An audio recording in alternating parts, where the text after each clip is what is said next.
नाज़रीन, ये स्टोरी देखने के बाद मैं यकीन से कहता हूँ कि शायद आपका रिश्तों पर से एतमाद ही उठ जाए। ये एक मेरी बच्ची है, इसको फायर लगा, रिमल के पाँव में गोली लगी और दूसरी साइड से निकल गई। तो मेरा बेटा ऊंची ऊंची रो रो के मेरी अम्मी को ये कह रहा है कि अम्मी आप रख लो मकान, हमें नहीं चाहिए, आप मेरे पापा को कुछ ना करवाओ, कुछ ना करवाओ। उन्होंने इस तरह से गोलियां चलाने शुरू की हैं जैसे हमको बहुत करीबी दुश्मन थे उनके। अयाज को दोनों टांगों पे फायर लगा था और मैंने अपनी सास से कहा मुझे दुपट्टा दो, मैंने दुपट्टा नहीं लिया हुआ। वो कहती मैंने नहीं देना। माँ का तो मैंने उसमें FIR में नाम नहीं लिया क्योंकि माँ जैसी भी हो माँ होती है। आप देख रहे हैं पाकिस्तान स्टोरीज और मैं हूं आपका मेज़बान इंतज़ार कुरैशी।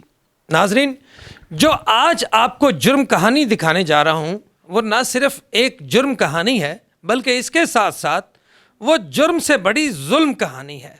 नाजरीन, ये कहानी है रावी रोड फरखाबाद के रहायशी अयाज और शबाज, दो भाइयों की। नाजरीन, ये स्टोरी देखने के बाद मैं यकीन से कहता हूँ कि शायद आपका रिश्तों पर से एतमाद ही उठ जाए। नाजरीन, चलते हैं अयाज से इस वाक़े की तफसीलात पूछते हैं। अस्सलाम वालेकुम। जी वालेकुम सलाम। क्या हुआ, वकूआ कैसे पेश आया, आपको जिन लोगों ने फायर मारे उनके नाम क्या हैं, कितने लोग थे?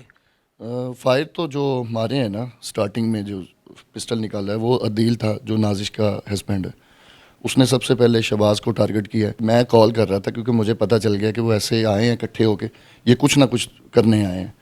तो मैं कॉल करने में मसरूफ़ हो गया। जैसे ही मैंने देखा ना कि उसने शबाज का गिरेबान पकड़ के ऊंची ऊंची बोलना शुरू हो गया, तो मैं उसके पास जाके मैंने कहा यार अदील भाई आराम से बात कर लेते, कोई ऐसा मसला नहीं है, बस ये बात करने की देरी थी। उसने ऐसे करके पिस्टल निकाला है, ऐसे उसने पहले 2 फायर नीचे किए हैं। 2 फायर नीचे करने के बाद उसने शबाज साहब की तरफ ना, मेरे बड़े भाई की तरफ उसने फायर करने शुरू कर दिया। ये बताइए जाए वकूआ पे कौन कौन मौजूद था? मैं, मेरी बेगम, मेरे 3 बच्चे, मेरे भाई, उसकी बेगम, उसके 6 बच्चे, इसके अलावा नाजिश थी, इसके अलावा मेरी माँ थी। आपकी वालदा साहबा का नाम क्या है? शहनाज अंजुम। और इसके अलावा अपना मेरी सबसे बड़ी बहन आसिया, जिसको हम आशी कहते हैं, वो भी उधर मौजूद थी। उसने पिस्टल निकाल के शबाज की तरफ फायर करने शुरू कर दिए। पहले 2 फायर नीचे किए, उसके बाद ही उसने सीधा ऐसे करके ना एक शबाज के पेट में फायर हुआ, इधर से निकल गया।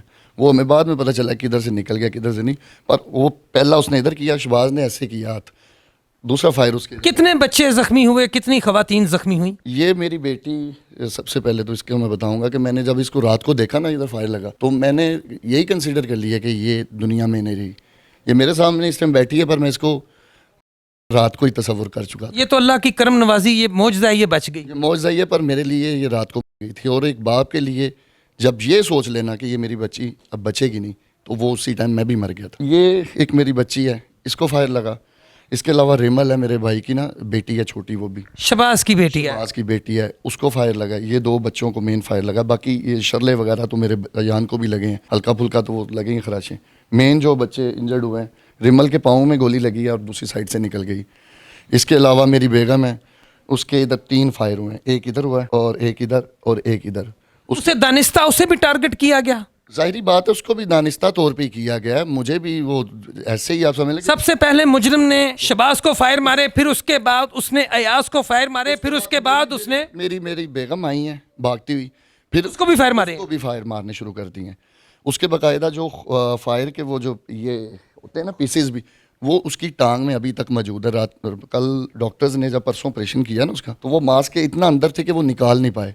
उन्होंने फिलहाल उसको टांके लगा दिए, 6 टांके एक लगे हैं, 4 एक लगे हैं, 2 एक लगे हैं, तो खैर वो अभी भी अंदर है। इसके अलावा कौन जख्मी हुआ? उसके अलावा ये पापा पापा करती मेरी तरफ आई है, जो मुझे तो एग्जैक्ट उस हालात का भी नहीं मैं आपको बता सकता कि। नाजरीन, आप खुद अंदाज़ा कीजिए, किसी छोटी सी बेटी के सामने, किसी भी छोटी सी बेटी के सामने, बल्कि छोटी हो या बड़ी हो, किसी भी बेटी के सामने किसी भी बाप पर कोई बर्बरियत हो रही हो, कोई जुल्म हो रहा हो, तो बेटियां बर्दाश्त नहीं करती। इस बेटी ने जब देखा कि इसके बाप पर, इसके ताया पर, इसकी वालदा पर, इसकी कज़न पर फायरिंग हो रही है, तो ये अपने बाप को बचाने के लिए भागी भागी पापा पापा कहती हुई जाए वकूआ पर बाहर आई, तो फिर इस बच्ची को भी फायरिंग का निशाना बनाया गया। अच्छा, फिर क्या हुआ? यहाँ तक कि मेरा बेटा यान है, उसने यहाँ तक ना रोते हुए जब ये सारा वकूआ हो गया, मैं नीचे की ज़मीन पे गिरा हूँ, शबाज अपनी चोटों को लेके भाग रहा है बाहर, तो मेरा बेटा ऊंची ऊंची रो रो के मेरी माँ को, अम्मी को ये कह रहा है कि अम्मी आप रख लो मकान, हमें नहीं चाहिए, आप रख लो मकान, ये हमें नहीं चाहिए, आप मेरे पापा को कुछ ना करवाओ, कुछ ना करवाओ। रो रहा है वो ऊँची ऊँची। और नाजरीन, हम बड़ा रोते हैं फ़लस्तीन के मसाइब सुन के, हम बड़ा रोते हैं करबला के मसाइब सुन के, लेकिन नाजरीन ये देखिए, ये आपके शहर लाहौर में क्या हो रहा है। एक सगी माँ अपनी ही आल औलाद के ऊपर फायरिंग करवा रही है और जय वकुआ से वो जितने भी शवाहद हैं वारदात के वो भी मिटा रही है, और एक छोटा सा उसका पोता, छोटा सा बच्चा हाथ जोड़ के इस जालिम कातल से, इस जालिम दादी से और इस जालिम फुफी से ये मिन्नत और फरियाद कर रहा है कि ये घर आप रख लें, मेरे बाप को कुछ ना कहें। लेकिन नाजरीन, इन कातलों को जरा भी तरस ना आया, ना इस बच्ची पे, ना दूसरी बच्ची रमल पे, ना छोटे से उस मासूम बेटे पे, और ना ही अपने जने हुए बच्चों पे कोई तरस आया। जब मैं नीचे गिरा हूं ना, तो तकरीबन मेरा निकली जा रहा है, तभी शायद तरस आ जाता कि मेरी माँ ना सामने खड़ी है, तो वो मेरी बेगम को कह रही हैं, हूं ठंड पै गई तेनू, चंगी रह गई है। और मेरी बेगम भी बेचारी उधर गिरी नीचे पड़ी हुई है। तो मैं अम्मी को तब कह रहा हूँ, मैं कहा माँ जी मेरी कुड़ी को फायर लग गया, मेरी बच्ची को फायर लग गया, तुहानू हाले भी तरस नहीं आ रहा। मैं ऐसे करके उठने की कोशिश करता तो मेरे ना जैसे बहुत ज़्यादा स्पीड से निकलता था, मैं फिर नीचे गिर जाता था। वो उधर से चल के ना, नाजिश तो तभी भाग गई जब और ये कातिल उस वक्त मुसलसल फायरिंग कर रहा था। फायरिंग, ये जब फायरिंग की शबाज पे, मुझ पे, मेरे बच्चों पे और मेरी, फायरिंग करने वाले कितने लोग थे? मैंने अदील को देखा स्टार्टिंग में, जो मेन जिसने फायर किए मुझ पे। और इसके साथ कौन लोग थे? इसके पीछे 7 इसके दोस्त थे, इसका ड्राइवर था रईस। टोटल कितने लोग थे इसके साथ? तकरीबन 10-12 लोग थे ये, क्योंकि आते ही इन्होंने ऐसा। मुकदमे में कितने बंदों को नामजद किया आपने? मैंने 3 बंदों को किया। किस किस को? मैंने एक तो अदील, रईस और एक और है लड़का आकिब जो है। आपने अपनी वालदा और अपनी बहन को क्यों नहीं नामजद किया? असल मुजरिम तो वो है, मेरी नज़र में असल मुजरिम वो हैं। देखें, मैं माँ का तो मैंने उसमें FIR में नाम नहीं लिया, क्योंकि माँ जैसी भी हो माँ होती है। माँ मोहब्बत का नाम है, क्योंकि अल्लाह ने जब इंसान को बताना था ना कि मैं तुमसे कितनी मोहब्बत करता हूँ, तो उसने माँ का कोट किया कि मैं 70 माँ जितना प्यार करता हूँ। और जिस माँ में मोहब्बत नहीं है, जिस माँ में तरस नहीं है, जो अपनी ही नस्ल, अपनी ही आल औलाद, अपनी ही पोतियों पोतियों पे फायरिंग करवा रही है, आपने उन्हें इस केस में नामजद क्यों नहीं किया? पता नहीं, मैं कर नहीं पाया। अभी करने का मूड है? नहीं। फिर ये मामला कैसे सेटल हुआ? फिर कैसे आपको लोगों ने यहाँ पे रेस्क्यू किया? किसने आपको आके बचाया? वो ऐसे कि जब शबाज को फायर लगे ना, तो उसकी ऐसे करके बाजू, क्योंकि ये उसका अभी भी ऑपरेट होना है, कल या परसों होगा, उसको स्वेलिंग बहुत है। जैसे उसके ये लगी तो ये तो गुजर गई, जब उसको ये बाजू पे लगी ना, उसे ऐसे बाजू लटका है, तो उन्हें ऐसे करके बाजू पकड़ा, तो उसने सड़क की तरफ दौड़ना शुरू कर दिया। इसने पीछे से अदील ने फायर किया, उसके ये कूल्हे पे भी एक लग गया, वो भाग के चला गया। फिर पीछे मैं रह गया। मैं जब फायर लगे मुझे, उसने 10-12 फायर किए हैं, पीछे से भी करने शुरू हो गए लोग ना। बाकी ये अदील का लगा था, क्योंकि वो स्टार्टिंग में जो लगा ना, ये मुझे तभी लग गया था। पीछे से लड़कों ने भी फायरिंग करनी शुरू कर दी, अंधाधुंध नीचे से ऐसे स्पार्किंग हो रही है, कुछ बच्चों के चेहरों पे लग रही है, इसको तो डायरेक्ट लगनी थी, अल्लाह माफ़ कर। तो वो मैं भी गिर गया। तो वो करते करते ना फायरिंग, वो पीछे सड़क की तरफ जाना शुरू हो गए, मैं नीचे ज़मीन पे गिर गया। इतने में मैं अकेला रह गया उधर। आपकी बहन नाजिश और जो आपकी वालदा साहबा हैं, वो उस वक्त मौके पे मौजूद? जब वो फायरिंग करते भागे हैं ना, अदील और उसके सारे साथी वगैरह, नाजिश ने उनको तब कहा कि निकलो निकलो, बस ठीक है, उन्होंने हो गया जो करना सी। वो भी साथ उनके फरार हो गई है, वो भी भाग गई। पीछे सिर्फ वालदा उधर रह गई थी। मैं ऐसे करके देख रहा था, तो मुझे उनकी अभी भी आंखों में ना वो जो बदीदपन नहीं होता, नफरत, वो देखी है मैंने। किसने वहाँ से आपको रेस्क्यू किया? मेरे पास ना एक लड़का काम करता है, अहमद, तो वो गया हुआ था किसी काम मेरे दोस्त के साथ। मेरा दोस्त तो उधर सड़क पे ही उतर गया मेन पे, क्योंकि मेरी बेगम और ये ईमान, क्योंकि उसको भी फायर लगे थे, वो माँ थी, उसने पता नहीं कैसे इसको पकड़ के वो ले गई जख्मी हालत में। तो वो इसको उठा के सड़क पे ले गई। मेरा दोस्त था, वो सड़क पे ही उतर गया। अहमद अंदर आया, तो मेरा काफ़ी ज़्यादा ब्लीडिंग हो रही थी। मेरे पास भी कोई मोहल्ले में से नहीं आ रहा था। माँ मेरी सामने खड़ी, जाके साथ ही 2 स्टेप थे सीढ़ियों पे, उधर जाके बैठ गई है तसल्ली से। मैं बड़ी कोशिश करता रहा कि मैं ना उठूँ, मैं अपनी बेटी को देखूँ। मुझे सब कुछ भूल गया। यकीन करें, मुझे नहीं पता कि मुझे चोट लगी है। मैं ईमान ऊँची ऊँची, ये मेरा अभी भी गला बैठा हुआ है, ऐसा मेरा आवाज़ नहीं है, ये सिर्फ चिल्लाने की वजह से ऊँची ऊँची बोलने। मैं ईमान कर रहा हूँ कि ईमान ठीक है, अदा कि मुझे नज़र भी नहीं आ रही, पर मैं वो ज़ोर ज़ोर से कही जा रहा हूँ। उधर मेरे दोस्त की बाइक खड़ी थी, मेरी बाइक वो अहमद और मेरा दोस्त ले गया। मेरे दोस्त की बाइक खड़ी थी, मैं उसके ऊपर बैठा हूँ जाके। फिर मैंने उसको किक मार के चलाने की कोशिश की, पर जब मैं दूसरा पाँव रखा, मैं उससे भी गिर गया। इतने में वो अहमद आ गया, वो ब्लीडिंग काफ़ी मेरी सारी गली भर गई। अहमद आया तो मैंने उसको कहा, मैंने कहा जल्दी आ। उसने बाइक रोकी, मैंने उसके पीछे बैठा हूँ। पीछे बैठा हूँ तो जाके मैंने गली की नुक्कड़ पे क्या देखा, मेरी बेगम खड़ी है, उसने ईमान को उठाया हुआ है और वो अपने मोबाइल से किसी को गैर लोग है और मेरा एक दोस्त है, तकरीबन कुछ 100 बंदा उसको घेरे में लेके खड़ा है। और मैंने पूछा एम्बुलेंस या कुछ चीज की है, आगे से लोगों ने बताया बेगम मेरी रोई जा रही, बच्ची मेरी रोई जा रही। बच्चे बेगम के भी फायर लगे हुए हैं 3? जी 3 लगे हुए हैं, अभी भी उसके वो बुलेट्स अंदर हैं, वो भी रोई जा रही है। मैं कहा एम्बुलेंस किधर है? उन्होंने कहा वो PSO के पंप पे आएगी, वो फरखाबाद की घाटी के ऊपर ही। अच्छा, फरखाबाद की घाटी पे जाके ना मैंने देखा कि वो सामने से ना मेट्रो क्योंकि बन रही है अभी, काफ़ी तोड़ फोड़ हुई है, तो मैं वो PSO के पंप पे जाके ना लेट गया हूँ क्योंकि मेरी ब्लीडिंग काफ़ी हो चुकी थी। तो मैं उधर ऐसे ना ज़मीन पे सड़क पे ही लेट गया हूँ। साथ मैंने अहमद को कहा, मैंने कहा बाइक खड़ी कर, और मैं टांगे अपनी ऊपर करके मैंने बाइक पे रखा कि मैंने रोका है। मैंने कहा ये मेरी ज़्यादा होगी तो मैं, क्योंकि मेरा सारा खून तो निकल रहा था, हाथ मेरे ठंडे और मेरा ब्लड प्रेशर तो लो हो गया, तो मुझे पता चल गया था खून काफ़ी बह गया।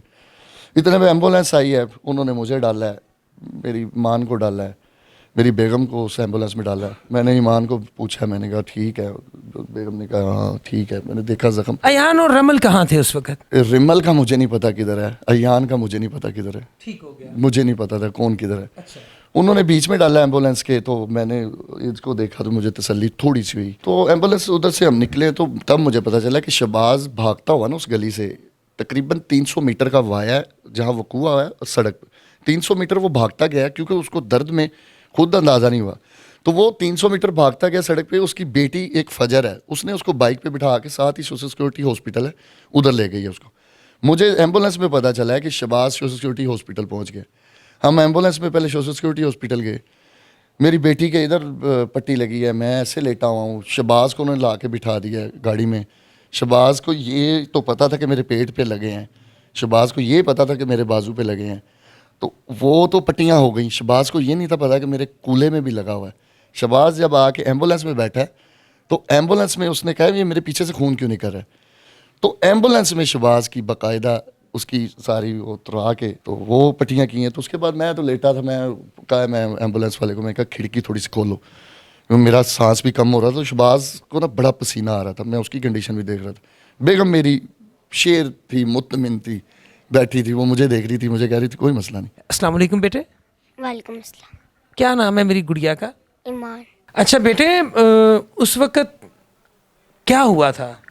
उस वक्त उन्होंने फायरिंग इतनी की थी कि मेरे पापा और मेरी मम्मा को लगी थी और मेरे ताइबों को भी लगी थी फायरिंग, और मेरी वो आपी को भी लगी थी। बेटा, IG पंजाब से, पुलिस से आप क्या मुतालबा करती हैं, क्या कहती हैं पुलिस के नाम, क्या पैगाम है? पुलिस का मेरा पैगाम है कि ये जो इन्होंने फायरिंग किया है, ये इनको पकड़ो, इनको जेल में डाल के इनकी अच्छी कुटाई करो। बेटे, क्या हुआ था उस दिन, क्या देखा आपने? जब हम गली के अंदर हुए थे तब हम दादो उधर खड़ी थी, दादो ने पापा मम्मा को सबको गालियाँ देना शुरू कर दी। हमें सिर्फ इतना पता चला कि दादो हमें मारेंगे और कुछ नहीं करेंगे। आपको अपनी दादो कैसी लगती हैं? मुझे अच्छी लगती है। ये मेरा प्रोग्राम अगर ये दादो इनकी देख रही है तो ये ज़रूर देखे और इसको देखने के बाद ज़रूर कुछ सोचे। अच्छा बेटा, आपकी फुफ्फो भी थी? हाँ जी, मेरी एक फुप्पो भी थी, उनके पाँवों पर इन्होंने जब फायर किए थे वो साइड पे हो गई थी। तो बेटा, फायर कौन कर रहा था? अदील अंकल थे, साथ उनका कोई दोस्त थे। नाज़रीन, मुझे नहीं पता ये दादी का कौन सा रूप है, ये माँ का कौन सा रूप है, जिसे ना अपने पोतों पे तरस आया, जिसे ना अपने ही लखते जिगरों पे तरस आया। नाज़रीन, चलते हैं अब इन बच्चों की वालदा से आपकी गुफ्तगू करवाते हैं। क्या वाकया हुआ था, किसने आपको फायर मारे, क्यों मारे? असल में हमारी उधर रिहाइश थी, हम उधर ही रहते थे, तो मेरा जेठ कल हमसे ना मिलने के लिए आया हुआ था उस तरफ, उधर ही घर। शहबाज जी, शहबाज अहमद, और उसकी बेगम और उसके बच्चे भी थे साथ में ना सारे। तो हम लोग, अम्मी को पता चल गया कि इन्होंने स्टे लगा के एक पेपर लगा दिया हुआ उधर। तो अम्मी को अयाज़ ने कॉल की है, अयाज़ को कॉल करके कहा है कि आप लोगों ने ये स्टे क्यों लगाया। तो अयाज़ ने आगे से नाजिश को कहा है कि आप बैठें, बैठ के बात करते हैं। तो उनको शायद ये बात पसंद नहीं आई, वो किसी यानी कि अपने हस्बैंड को, अदील को, बाहर खड़ा करके आई हुई थी। 7, 14, 15 लोग थे उनके ना। तो वो दोनों अंदर आई हैं, पहले घर के पास आई हैं, हम लोग नीचे उतर आए, बच्चे भी हमारे साथ थे सारे। हम मेरा शहबाज जो जेठ है वो भी था, उसकी बेगम भी थी, उनके बच्चे भी थे। हम लोग नीचे गली में आ गए, अम्मी ने आवाज़ें लगानी शुरू की, तो बातें होने लग गई। हमें इस चीज़ का अंदाज़ा ही नहीं था कि उन्होंने हमारे साथ करना क्या है। तो हम लोग, अम्मी हमें यानी कि थोड़ा सा गालियाँ वगैरह निकाल रही, जो फैमिली मैटर्स होते हैं अक्सर सब घरों में हो जाते हैं। तो वो उन्होंने जब वो अदील आया आकर उन्होंने नाजिश ने कॉल किया कि आप घर आओ। वो ऐसे ही लम्हे में आए हैं, जैसे पलक झपके तो आप समझे जैसे वो अगला सांस ही नहीं आना ना, सेम उस तरह से ही वो आए हैं। आके उन्होंने भाई शहबाज से अदील ने कहा है, पहले स्टाम्प का पेपर फाड़ा उसने, वो जो दीवार पे लगा हुआ था जी अदालती स्टे, और उसने वो फाड़ा। उसके बाद उसने यानी कि शहबाज भाई से कहा है कि तुमने अपना हिस्सा ले लिया हुआ था तो तुम ये हरकत क्यों कर रहे हो। तो भाई शहबाज ने आगे से कहा कि तुम हमारी इज़्ज़त की जगह पे हो, तुम हमारे बहनोई हो, तुम साइड पे हो, जब हमारा अपना मैटर हम बात करते हैं। तो इतनी देर उसका जो पीछे दोस्त खड़ा था वो उछल के बोला, कहता तुम बात किस तरह कर रहे हो। अदील ने शहबाज भाई के गले को पकड़ा है, तो आगे से मेरे मियाँ अयाज बोले हैं कि ये क्या कर रहे हो तुम, छोड़ो उनको। ये बात सिर्फ इतनी उन्होंने सुनी है। अदील ने पिस्टल निकाली है, उसने शहबाज के पेट में मारी, उसने अपने से दिल पे वार किया था क्योंकि लेफ़्ट साइड पे गोली लगी और सेम पोजीशन यही थी कि दिल पे ही लगे, पर उसकी किस्मत थी कि वो उसकी एल्बो में बजी है और उसके बाद दूसरा फायर उन्होंने उसके पेट में किया। आपको फायर किसने मारे और कब मारे? जी सेम उसी टाइम पड़ी, उसके दोस्तों ने भी पिस्टल्स निकाल ली थी। उन्होंने इस तरह से गोलियां चलाने शुरू की हैं जैसे हम कोई बहुत करीबी दुश्मन थे उनके ना।